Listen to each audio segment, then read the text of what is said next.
بسم اللہ الرحمن الرحیم۔ الحمدللہ، آج ہماری تلاوت کا آغاز 20ویں پارے سے۔ اس کے آغاز میں اللہ کے توحید کے دلائل، زمین و آسمان کا پیدا کرنے والی ذات آسمان سے بارش بھیجتی ہے، زمین میں بہار آ جاتی ہے، باغات کھیتیاں کھلکھلانے لگتے لہلہانے لگتے ہیں۔ کیا وہ ذات عبادت کے لائق ہے یا جسے یہ شریک ٹھہراتے؟ وہی ذات ہے جس نے زمین کو بچھونا بنایا، پہاڑ بیچ میں گاڑ دیے، راستے دکھا دیے، راستے بنا دیے۔ وہی تو ہے مضطر آدمی کی دعا سننے والا، جب اضطراری کیفیت میں خلوص کے ساتھ اللہ سے مانگتا ہے، اللہ اس کی دعا ضرور قبول کرتے ہیں۔ وہی سمندر اور خشکی کے اندر راستے بتانے والی ذات ہے، اسی کی قدرت ہے، اسی نے پہلے پیدا کیا، پھر زندگی پھر عطا فرمائیں گے۔ کفار کے یہاں ایک بڑا عقیدہ غلط تھا، مرنے کے بعد زندگی کوئی نہیں، ہڈیاں ہو گئی، مسیدہ ہو گئی، مٹی ہو گئی، کیسے زندہ ہو؟ حالانکہ نبی صلی اللہ علیہ وسلم کو حوصلہ تسلی دی گئی، مجرموں کا انجام چل پھر کے دیکھو کیسا ہوا، پیغمبروں کی دعوت کو جٹلانے والوں کا انجام کیسا ہوا۔ قیامت آنے والی ہے، قیامت برحق ہے، ہر شخص میدان میں آئے گا، معاشر کے میدان میں جماعتوں میں لوگ تقسیم ہو جائیں گے، نیکی والے امن میں ہوں گے، اطمینان سے ہوں گے، اور نافرمانی کرنے والے جہنم کے گڑھے میں ہوں گے۔ قرآن ہدایت کی کتاب ہے، جو چاہے اس سے ہدایت حاصل کرے، نہیں کرے گا تو گاٹا اس کا اپنا ہی ہے۔ سورہ قصص ہے، اس پوری صورت میں حضرت موسیٰ علیہ السلام کا تذکرہ، فرعون کے ساتھ جو معاملہ ہوا تفصیل سے ذکر ہے۔ مصر کا حکمران تھا فرعون، اور ہمیشہ سامراجی قوتوں کی طرح کہ تقسیم کرو اور حکومت کرو، تقسیم کرو اور حکومت کرو، تقسیم کرو اور اقتدار بچاؤ۔ اس نے بھی مصر کے عوام کو تقسیم کر رکھا تھا تاکہ عوامی طاقت مجتمع ہو کر ظالم حکمرانوں کے لیے کوئی خطرہ نہ بنے۔ ہمیشہ سامراجی طاقتیں دنیا بھر کی وہ تقسیم کے فلسفے پہ چلتی ہیں، تقسیم در تقسیم در تقسیم، تاکہ ان کو ان کی طاقت، ان کے ظلم چلتا رہے، ان کا غن چلتا رہے۔ اور اس نے بھی ایسے ہی کیا، مصر کو تقسیم کر رکھا تھا عوام میں، اور وہاں کی سب سے بڑی اقلیت تھی بنی اسرائیل کی، اور اس نے خاص طور پہ انہیں ظلم اور ستم کا نشانہ بنایا ہوا تھا۔ لیکن اللہ رب العزت نے اس کمزور قوم کو اٹھانے کا فیصلہ فرمایا تھا۔ وہ ظالم ایسا تھا کہ اس قوم کا کوئی بچہ پیدا ہوتا تو اسے قتل کر دیتا تھا، اس خیال سے کوئی بچہ جوان ہوگا تو میری حکومت اور اقتدار کے لیے خطرہ بنے گا۔ نہ جانے کتنے بچے اس نے ایسے ہی قتل کیے۔ لیکن فرعون نے اس زمانے کے اندر نادانی کی، قتل کر کے بدنام ہوا۔ آج کا کوئی نظام لے کے آیا تھا کہ ذہنیت ہی بدل دو، سوچ ہی بدل دو، فکر ہی بدل دو، دماغوں پہ حکومت کر لو، اس لیے کہ غلام قوم کے اندر ہمت اور حوصلہ اور عظیمت کے جذبے ختم ہو جاتے۔ جو قومیں غلام ہو جایا کرتی اور مرعوب ہو جایا کرتی، جو ذہنی اور فکری طور پہ غیروں کی سے مرعوب ہوتی ہیں، وہ قومیں کبھی آزادی کے لیے نہیں کھڑا ہوا کرتی۔ وہ تو کہتی ہیں بس جتنا پانی مل جائے، روٹی مل جائے، بس گزارا چلاؤ میاں، گزارا چلاؤ۔ تو اس زمانے کے پاس، اس فرعون کے پاس یہ نظام نہیں تھا، اس نے بچے کو قتل کر دیا، ورنہ آج کا نظام چلاتا تو کامیاب ہوتا، بدنام بھی نہ ہوتا، اور لوگوں کی ذہنیت ہی بدل دی۔ اب وہ کہتے ہیں جو وہ کہتے ہیں، وہ کھاتے ہیں جو وہ کہتے ہیں، وہ سوچتے ہیں جو وہ کہتے ہیں۔ ذہنیت ایسی بدلی ہے کہ بس وہی صحیح جو وہ کہتے ہیں، یہاں تک کہ اب تو دین اور مذہب کے بارے میں جو سوچ وہاں سے آتی ہے وہی صحیح۔ گوگل کیا کہتا ہے؟ تو ساری سوچ اور فکر غیروں کا محتاج، تو ایسی قومیں پھر ختم ہو جاتی۔ تو اس نے تقسیم کر رکھا تھا، بچوں کو قتل کر دیا کرتا تھا، اس کے پاس تعلیم کا وہ نصاب نہیں تھا جو ذہن بدل دیتا، اس کے پاس وہ نظام تعلیم نہیں تھا جس سے فکر بدل جاتا۔ جسم آزاد ہونا کوئی بڑی بات نہیں ہوتی، اصل ہوتا دماغ آزاد ہونا، ذہنیت آزاد ہونا۔ اس لیے کہ صرف میرے جسم آزاد ہوئی اور دماغ آزاد نہ ہوا تو آزاد خطے میں رہ کر بھی ساری دولت اپنی آقاؤں کو دے گا، تعلیم کے نام پر، علاج کے نام پر، سیاحت کے نام پر ساری صلاحیتیں اپنے آقاؤں کو دے گا۔ تو آج دیکھو نا، اسلامی دنیا کا ہنر بھی وہاں جا رہا ہے، صلاحیتیں بھی وہیں جا رہی ہے، دولت بھی وہیں جا رہا ہے، سب کچھ تو وہیں جا رہا ہے۔ ذہنیت ہی بدل دی۔ تو اس کے پاس وہ نصاب نہیں تھا، اس نے مارنا شروع کر دیا، بچوں کو قتل کرنا شروع کر دیا۔ لیکن منصوبے، تدبیریں، اسباب، وسائل سب دھرے کے دھرے رہ جاتے ہیں جب اللہ رب العزت کچھ اور چاہ لے، جب اللہ کریم کچھ اور چاہ لے۔ بچہ پیدا ہوا، حضرت موسیٰ علیہ السلام ماں کو خطرہ لائق ہوا، ابھی کوئی ظالم آئے گا میرے سامنے میرے بچی کی گردن جسم سے جدا کر دے گا۔ اللہ نے بھیج دیا، پیغام بھیج دیا حضرت موسیٰ کی والدہ کو، اسے صندوق میں ڈال دو اور دریائے نیل کے لہروں کے حوالے کرو۔ صندوق خود موت کا سامان، اور پھر دریا کی لہروں کے حوالے کر دو، وہ خود موت کا سامان، اور وہ پھر لہریں گزر رہی ہیں فرعون کے محل کے سامنے۔ وہ صندوق کس کے ہاتھ میں آیا؟ دشمن کے ہاتھ میں آیا۔ سبحان اللہ، موت کے لفظوں میں زندگی دینے والا کون؟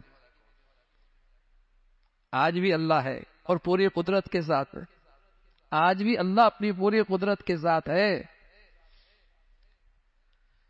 ورنہ تو اللہ بھی حضرت موسیٰ کی والدہ سے کہتے بچے کو اٹھاؤ اور کہیں دور لے جاؤ، لیکن فوری صندوق میں ڈالو، اور صندوق میں ڈالنے کے بعد بھی دریائے نیل کے لہروں کے حوالے کرتے۔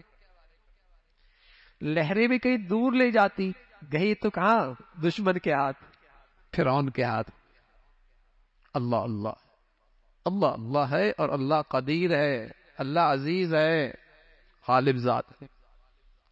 اللہ ہمیں اپنی ذات پہ یقین نصیب فرما دے، اپنی صفات پہ یقین نصیب فرما دے۔ تو جب بچہ ماں نے صندوق میں ڈالا تو ماں کا کلیجہ باہر آتا ہے، پتہ نہیں اب کیا ہوگا میرے بچے کے ساتھ، کیا ہوگا میرے بچے کے ساتھ۔ ادھر بہنا چپکے سے صندوق کو دیکھ رہی ہے، دشمن کے ہاتھ میں صندوق پہنچا ہے۔ ادھر اللہ رب العزت نے فرعون کی اہلیہ کے دل کے اندر بچے کی محبت ڈال، اس نے اپنے شوہر سے اصرار کیا اسے قتل نہ کرو، اسے ہم اپنا بچہ بنا۔ وہ جس کے سینے میں پتھر تھا، دل نہیں تھا، جس کے سینے میں دل نہیں تھا، پتھر تھا، پتھر ذات انسان تھا وہ، لیکن مان گیا، اللہ کا نظام چل رہا۔ لیکن وہ بچہ کسی کا دودھ نہیں پیتا۔ بچی آئی انجانی سی بن کے کہ میں تمہیں ایک خاتون بتاتی ہوں، بڑی نیک ہے، امید ہے یہ بچہ اس کا دودھ پی لے۔ اب بچہ روتا ہے، چیختا ہے، غذا نہیں لیتا، دودھ نہیں لیتا۔ بلایا گیا اس خاتون کو، تو اللہ رب العزت فرما رہا ہے ہم نے نہیں کہا تھا کہ بچہ تمہاری گود میں واپس آئے گا؟ دودھ پلا رہی ہے، بچہ بھی اپنا ہے، دربار سے وظیفہ بھی مل رہا ہے، دودھ پلانے کا وظیفہ بھی مل رہا ہے۔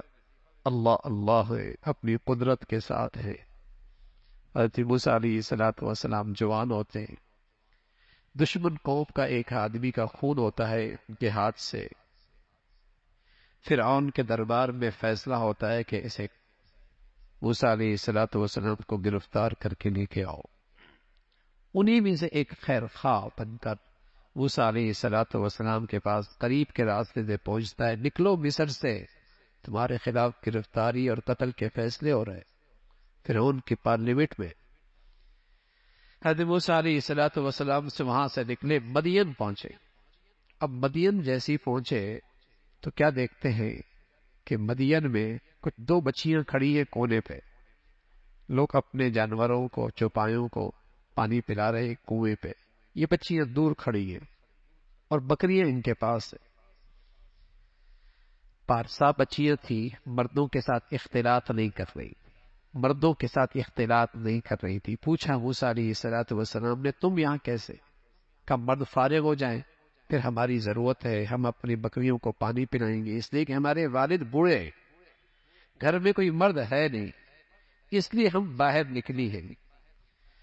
حضرت موسیٰ علیہ السلام قریب میں ایک اور کنواں تھا جس کے اوپر چٹان پڑی ہوتی، بڑی بڑی۔ موسیٰ علیہ السلام کے پاس نبوت کی طاقت تھی، اللہ نے طاقت دی تھی۔ چٹان ہٹائی، بکریوں کو پانی پلایا، بچیوں کے ساتھ، آج بچیاں بکریوں کے ساتھ جلدی گھر پہنچی۔ ابا سے کہا، ابا ایک آدمی ملا ہے، اس نے ہماری بکریوں کو آج جلدی پانی پلا دیا۔ ابا نے کہا، جب بیٹی بلا کے لا۔ بچی آئی، قرآن نے عجیب نقشہ کھینچا اس بچی کا آنے کا، کہنے لگا تمشی علی الحیاء علی الاستحیاء قال احداہما یا ابت استأذن۔ وہ بچی آئی حیا کے سواری پہ سوار ہو، یعنی سراپا حیا، اس کی چال، اس کی گفتگو، اس کا لباس حیا کے ساتھ آئی اور کہا ابا بلا رہے ہیں۔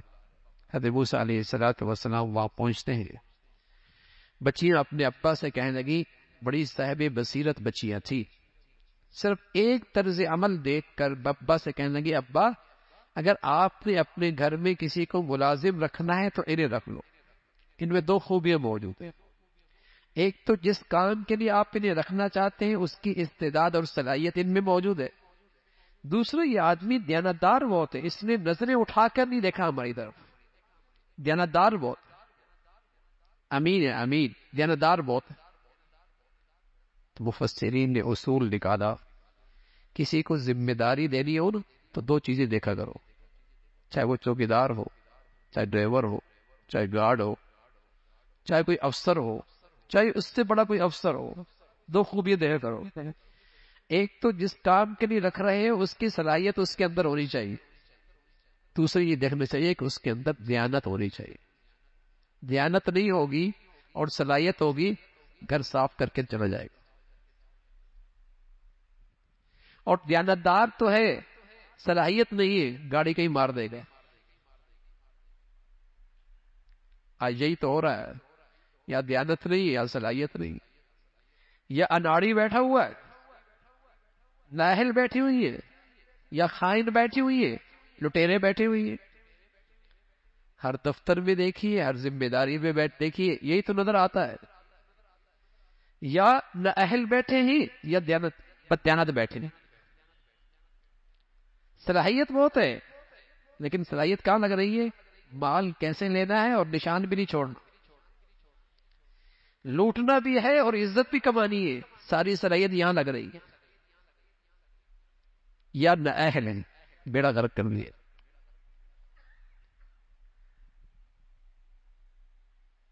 لیکن اب ایسا کوئی ادارہ بھی تو نہیں ملتا جہاں اہلیت بھی پیدا کی جائے اور دیانت بھی پیدا کی جائے، اب تو سارے تعلیمی ادارے اس پر ہوتے کہ یہ پیسہ کیسے کمانا ہے، شارٹ کٹ راستہ،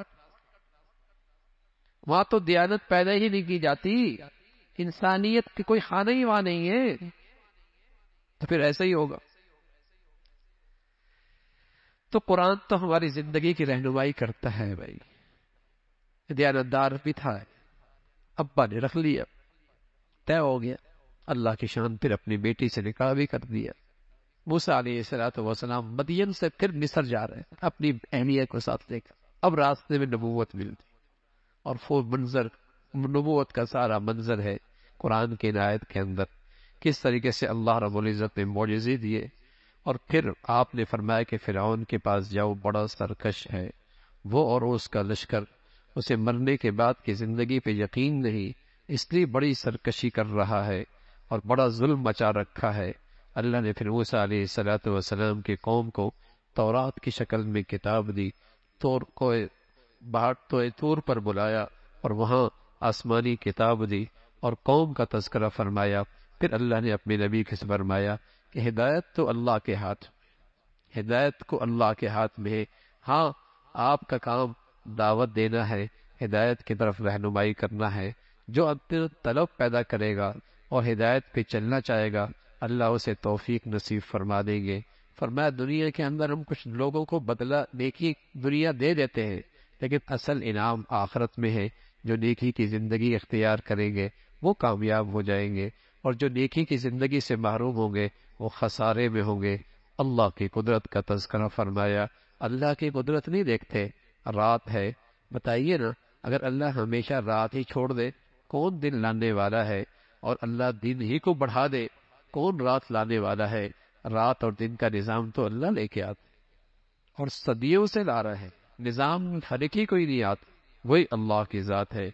اور پھر ایک اور بڑا سرکش اور متکبر قارون کا تذکرہ ہے، جسے جو اپنی دولت کی وجہ سے گھمنڈ میں مبتلا تھا، مغرور ہو چکا تھا، تکبر میں مبتلا تھا۔ حضرت موسیٰ علیہ السلام نے اسے سمجھایا کہ اللہ کی دی ہوئی نعمتوں میں اللہ کو یاد رکھو، اللہ کے بندوں کے ساتھ حسن سلوک کرو۔ تو کہنے لگا یہ سب میرا ہنر ہے اور میری کمال ہے اور میری ذہانت ہے اور میری صلاحیت ہے، میں اس میں سے کیوں خرچ کروں؟ نافرمان اور فرما بردار میں یہی فرق ہے۔ فرما بردار پر اللہ کی نعمتیں ہوں تو وہ اللہ کا شکر گزار احسان شناس بنتا ہے، نافرمان کے پاس اللہ کے انعامات ہوں تو وہ احسان فراموش بنتا ہے، وہ احسان فراموش بنتا ہے، اس کے اندر سے ظلم بڑھتا۔ تو یہ قارون جب اپنی شاہانہ ٹھاٹ باٹ کے ساتھ ایک مرتبہ باہر نکلتا ہے، سواری شاندار، لباس بڑھیا، آگے نوکر چاکر، تو جو لوگ دنیا کی محبت میں ڈوبے ہوئے تھے اور دنیا پرستی ان کے اندر رچی بسی ہوئی تھی، جن کے ہاں کامیابی کا معیار ہی دنیا تھی، اسے دیکھ کر کہنے لگے اوہو کیا نصیب اچھے ہیں اس کے۔ جیسے آج ہم لوگ بھی کہتے ہاں کتنی قسمت اچھی ہوئی ہے، کیا اس کی شہرت ہے اور کیا نام ہے اور کیا ٹھاٹ ہے اس کی۔ تو جب دنیا پرستی اندر رچی بسی ہو تو جس کے پاس دنیا دیکھتے ہم کہتے ہیں بڑا نصیب والا ہے، بڑا خوش قسمت ہے۔ تو وہ اپنی ٹھاٹ باٹ کے ساتھ جب باہر نکلا تو کچھ لوگوں نے رال ٹپکنے لگا اور کہنے لگے بڑا نصیب والا ہے، کاش کہ یہ سب کچھ ہمارے پاس بھی ہوتا۔ جنہیں اللہ رب العزت نے آسمانی علم عطا فرمایا تھا اور دل کی آنکھیں نصیب فرما دی تھی، انہوں نے کہا ویلکم، تف ہے تم پہ، کس پہ رش کر رہے ہو؟ رش کرنا ہے تو ان لوگوں پہ کرو جن کی زندگیاں اللہ کی فرما برداری پہ گزرے، جن کی زندگیوں میں اللہ کی اطاعت ہے، اللہ کے حکموں کی تعمیل ہے، ان پہ رش کرو۔ روئے زمین پہ وہ خوش نصیب لوگ ہیں جن کی زندگیاں گناہوں سے پاک، وہ خوش نصیب ہیں، ان پہ رش کرو۔ اس کا تذکرہ فرمایا۔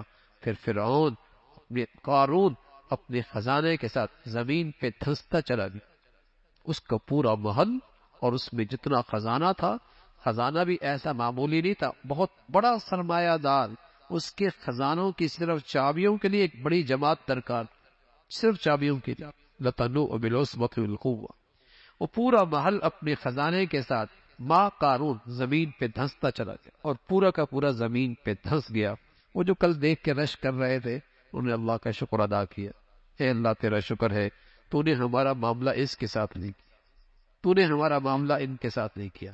پھر اللہ نے ایک ضابطہ بتایا، آخرت کا گھر اور آخرت کی کامیابی اور جنت ان لوگوں کے لیے ہے جو دنیا میں بڑائی نہیں چاہتے۔ اب تو سب چاہتی دنیا کی بڑائی ہے، اب تو یہ بت بن چکا ہے، اسٹیٹس ایک بت بن چکا ہے، بڑائی بس اسی پہ ساری دولت لگ رہی ہے کہ کس طرح میری شہرت ہو جائے، بس لوگوں کی زبانوں پہ میری تعریف ہو جائے بس۔ فرما آخرت کا گھر ان لوگوں کے لیے نہیں ہے، آخرت کا گھر تو ان لوگوں کے لیے ہے جو تقوی اور پرہیزگاری کی زندگی اختیار کرتے ہیں۔ پھر سورہ عنکبوت ہے، عنکبوت کہتا ہے مکڑی کو۔